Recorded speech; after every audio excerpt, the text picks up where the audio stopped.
तेटमेवाडीत बिबट्याच्या हल्ल्यात शेळी ठार. घरासमोर असलेल्या फणसाच्या झाडावर बिबट्याचा आहे मुक्काम. तेटमेवाडी काळगाव तालुका पाटण येथील शेतकरी उत्तम तुकाराम तेटमे यांच्या शेळीवर बिबट्याने हल्ला करून ठार केली.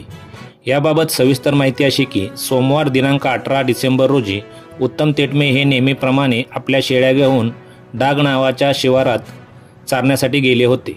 शेळ्या चरत असताना दुपारी 4 वाजण्याच्या सुमारास डोंगराच्या बाजूने बिबट्या पळत आला आणि शेळीवर झडप टाकून तिला घेऊन जाऊ लागला.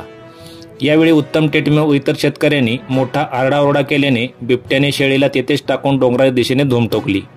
या हल्ल्यात शेळी मृत झाली होती. दरम्यान या घटनेची माहिती वन विभागाला देण्यात आली. वन विभागाचे कर्मचारी येऊन त्यांनी पंचनामा केला आहे.